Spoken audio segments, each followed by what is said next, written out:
नमस्कार दर्शक बंधु मु सहदेव स्वाई मोर यूट्यूब चैनल रे आपण मानको स्वागत करुच्ची।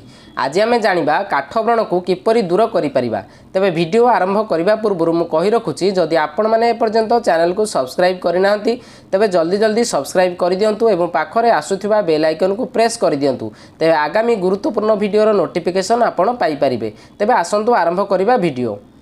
गोटे अंडा नहीं तार धला अंश एक चामच महू मिसाई एक पेस्ट प्रस्तुत करंतु एवं सही पेस्ट को काठ व्रण होइतिबा स्थान रे लगांतु एवं 20 मिनिट पर उषुम पानी रे भल भाव रे धोई नियंतु।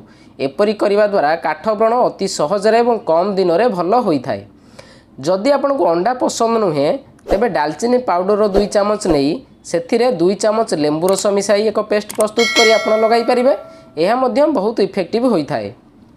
टमाटर पेस्ट नियमित किछि दिन लगाइले मध्य आपणकर काठ व्रण अति सहज रे भल होई जाय। 2 रु 3 चामच आलोवेरा जेल नहीं काठ व्रण होइथिबा जगार आपण लगाई गोटे राति रखी दियंतु एवं परदिन आपण ताहाको भल भाव रे धोई दियंतु। एहा द्वारा मध्य काठ व्रण अति सहज रे भल होई परिबो।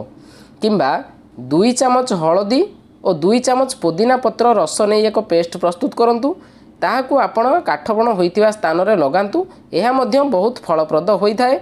एही पेस्ट लगाई आपण 20 मिनिट पर गरम पानी रे सफा करदेवे तेबे किछि दिन मध्यरे काठ व्रण निश्चिंत भल होइथाय। दर्शक बंधु यह थिला काठ व्रण को दूर करिवार किछि घरोई उपचार। जदि वीडियो भल लागिथाय तेबे लाइक कमेंट और शेयर करंतु एवं चैनल को सब्सक्राइब करंतु एही बडी स्वास्थ्य संपर्कित वीडियो देखिबा पई एवं वीडियो देखुथिबारु आपण मानको बहुत बहुत धन्यवाद।